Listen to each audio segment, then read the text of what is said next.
Ceritain dalam surat Az-Zariyat bagaimana seseorang ingin mendapatkan rezeki, dijelaskan oleh Allah Ta'ala ya, wafis sama iriskukum, di langit ada jalan rezekimu, di langit sesuatu yang dirahasiakan oleh Allah Ta'ala itu langit. Oh, maksudnya itu Pak Ustadz. Iya, ada rezekimu, ada jalan rezekimu. Bagaimana cara rezeki itu dapat? Diceritakan sebelumnya, innahum kanu qabla dzalika muhsinin, sesungguhnya mereka di dunia selalu berbuat kebaikan. Rahasia tapi kisi-kisinya dikasih. Ya, memang betul. Gitu, rahasia itu kamu nggak akan tahu rezekimu yang seperti apa kamu dapat. Tapi Allah memberitahu kisi-kisinya. Kalau kamu berbuat baik, insya Allah rezekinya juga baik. Nah, misalnya gini nih Pak Ustadz nih. Misalnya ada seseorang yang bekerja di kontraktor misalnya gitu Pak Ustadz ya. Terus dia disuruh melakukan misalnya efisiensi lah seperti itu. Kemudian dia berusaha mencari keuntungan yang lebih lah di proyek itu. Kemudian dia dapat dari itu. Apakah itu juga sudah ditentukan oleh Allah, Pak Ustaz? Lah, kan dia nyuri namanya. Itu. Lah, kan dia sejak awal dia nyuri awalnya.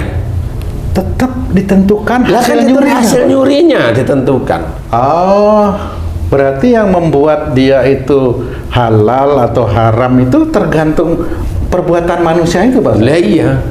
Selain pekerjaannya lo ya. Kalau nyuri yang jelas haram. Gak usah ngomong halal haram kan gitu. Kalau kamu itu di pekerjaan yang seperti itu, kamu ada gaji. Dari mana nih? Kantor. Dari mana nih? Dari pajak. Nah, itu masih dikatakan halal lah, momennya dari negara gajimu. Tapi kalau kamu dari bonus-bonus ini, dari mana itu? Ya, jadi dari gaji bisa aja itu halal, tapi kalau ada bonus bisa aja itu haram dari nyuri. Berarti yang dimaksud Allah menentukan itu setelah apa yang kita lakukan. Iya. Oh, gitu. Iya. Jadi bukan Allah menentukan, enggak, itu namanya Allah itu dolim loh. Nanti coba pikirin beneran loh. Karena banyak yang non muslim misalnya itu masuk neraka. Masuk neraka kan itu dia nanti di neraka protes. Sudah ditentukan. Loh, berarti aku udah ditentukan nih. Kan nah, gitu ya Pak Ustaz? Enggak. Lah kan sudah jelas ini. Ayat ini dari momennya Allah mau memberikan rezeki, dan jelas dijelaskan sesungguhnya mereka di dunia selalu berbuat kebaikan. Kanu qalilan minal laili mayajaun, orang-orang yang senantiasa menyedikitkan tidur di waktu malam. Menyedikitkan tidur itu maksudnya ya dengerin kajian lah, dengerin inilah, silaturahim. Pada waktu itu sahabatnya Nabi itu ke Nabi, kemudian diberi ya kajian, entah itu Quran, entah itu hadis. Ini orang-orang yang menyedikitkan tidur, jadi tidak langsung selesai kerja langsung tidur, enggak. Kemudian diceritakan lagi wabil asarihum yastaghfirun. Jadi rahasia atau kisi-kisi ini sudah diberikan oleh Allah Ta'ala. Dan di penghujung malam mereka senantiasa atau selalu memohon ampun. Lah ini kan kisi-kisi. Berarti Allah itu mengajarkan untuk mencapai rizki yang baik. Ini loh salah satu cara-caranya. Jadi bukan ditentukan oleh Allah Ta'ala. Nah, setelah orang ini menjalankan, kemudian dilihat oleh Allah Ta'ala keimanannya bagaimana, dilihat oleh Allah Ta'ala amanah nggak orang ini, dilihat oleh Allah Ta'ala istrinya itu kemaruk nggak, dilihat semuanya. Jadi gini ya Ustaz ya, fungsinya kita sekolah, kita ngaji, kita baca Quran, memahami Al-Quran, itu kan dalam rangka agar kita berusaha di jalan Allah untuk mendapatkan hasil yang maksimal, yaitu masuk surga. Gimana kalau seandainya udah berbuat itu tiba-tiba udah ditentukan masuk neraka? Kan nggak ketemu itu Ustaz. Lah iya, makanya itu kan orang bisa bercerita bahwa Allah dolim kan gitu. Jadinya gitu. Lah ya nggak bisa. Allah itu sudah bercerita banyak dalam ayat Quran itu. Allah nggak dolim kepada hambanya. Hambanya yang mendolimi dirinya sendiri sebenarnya. Makanya yang kita harus hati-hati, kita itu kasih petunjuk terus sama Allah Ta'ala. Oke, kita itu bercerita, ini orang kelihatannya itu agamis, kelihatan di mata manusia. Dia ngaji, dia sholatnya tertib ini, kemudian kena kanker. Pertanyaan kita adalah, kenapa dia kena kanker? Orang jawab itu dari Allah. Benar, itu dari Allah Ta'ala. Persoalannya kenapa dia kena kanker? Kalau kamu bilang ke kamu, wah itu haknya Allah. Lu jangan. Kalau kamu itu hanya Allah, kamu mau berkata apa sama Allah Ta'ala? Berarti Allah dolim sama orang itu. Jadinya gitu. Jadinya kan seperti itu. Iya. Nggak boleh. Nah, orang itulah yang menzalimi dirinya sendiri sebenarnya. Makanya Allah memberikan peringatan atau memberikan itu akan bertemu dengan wa ma sabakum min musibatin fa bima kasabat aydikum, ketemu semua ayatnya. Dan apa saja musibah yang kau terima, kanker itu disebabkan dari buah tanganmu sendiri, berarti ada dosa, kan begitu. Insya Allah kalau orang Islam itu paham di titik itu, insya Allah baik.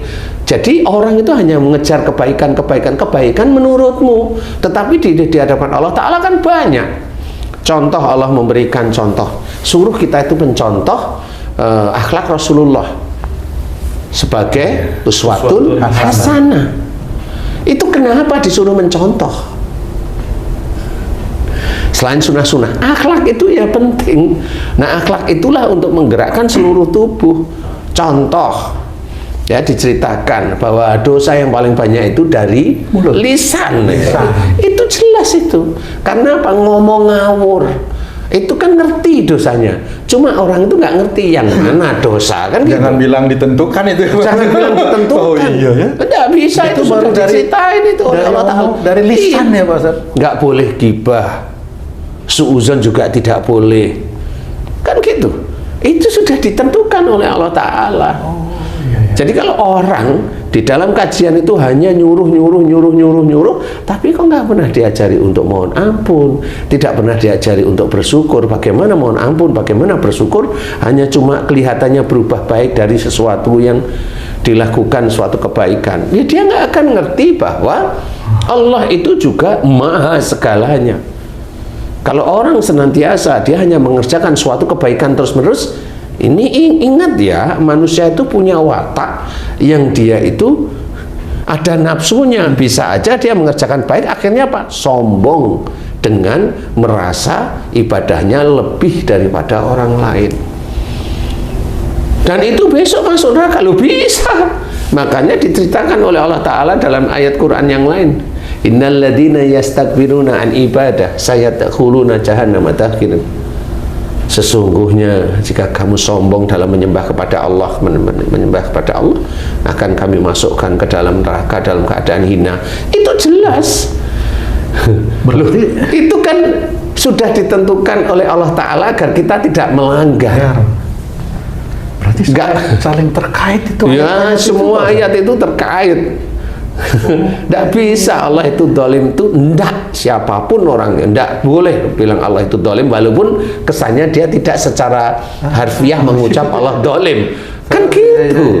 Enggak bisa, kita harus melihat semua sisi, kita lihat semua sisi.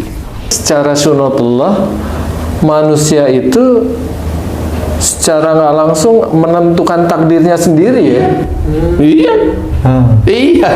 Jangan bilang kita manut dalangnya, ngarang aja. Manut dalang itu yang ada dalam Quran itu maksudnya. Manut Allah itu yang ada dalam Quran. Nah, itu benar itu. Jangan manut dalang ini aku ngene lah, ini tentuin sama Allah. Aku nggak dapat uang, nah ini ketentuin sama Allah. Lah aku umpamanya, lah aku selingkuh, lah kan udah dicatat sama Allah lah kan. Nggak bisa seperti itu. Lo kan nggak bisa, lo kan selingkuh nggak boleh, lo kan nggak boleh. Kan gitu. Kan nggak bisa seperti itu, kan nggak boleh ada aturan tidak boleh. Kan gitu. Ketentuannya apa? Ketentuan kan macam-macam. Ada ujian dibagi, ujian itu yang musibah sama yang nikmat.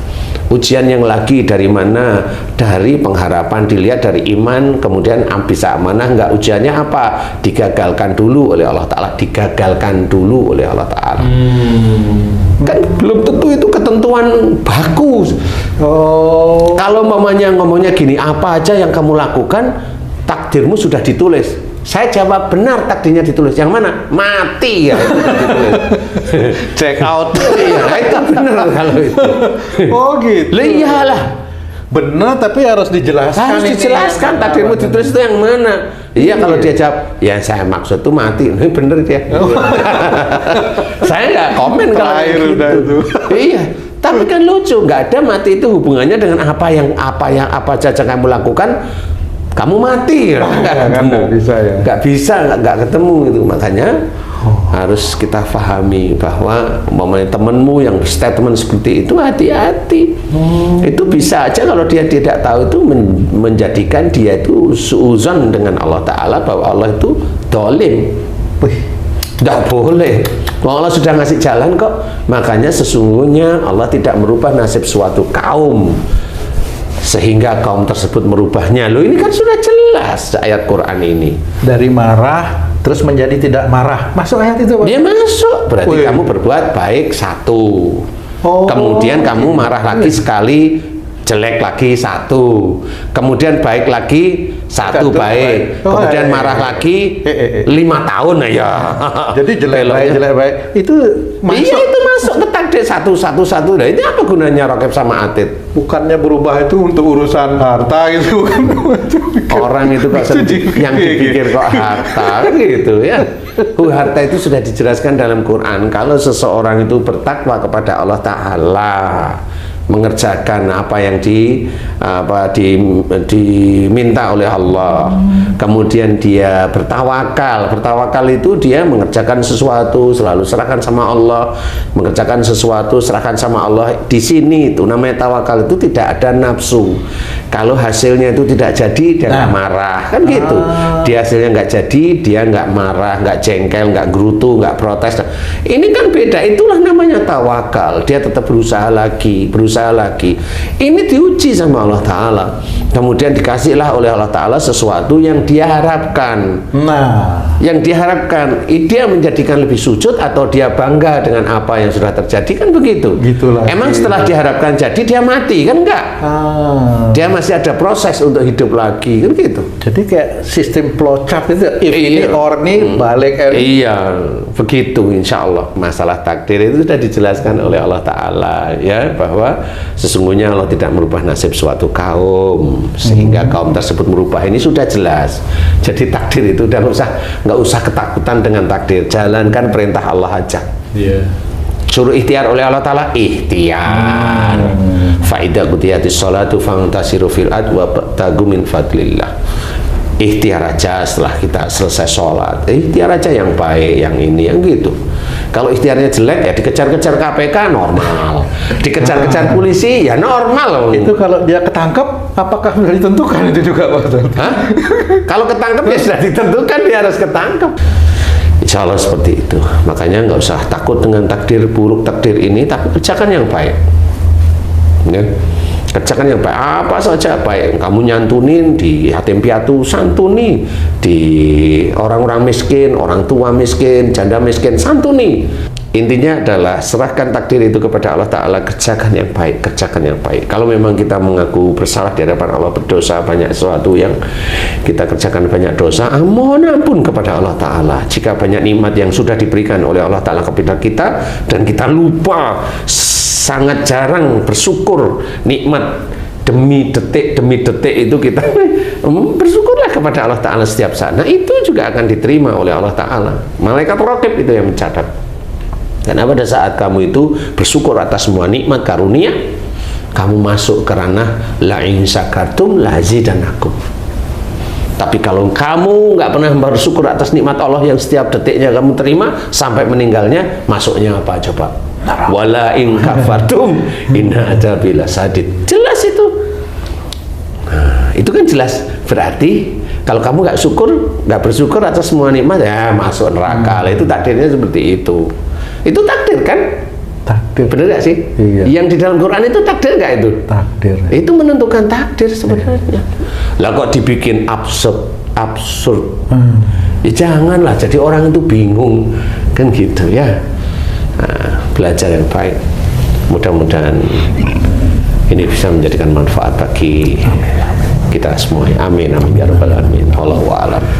Alhamdulillah. Terima kasih banyak Pak Ustaz penjelasannya.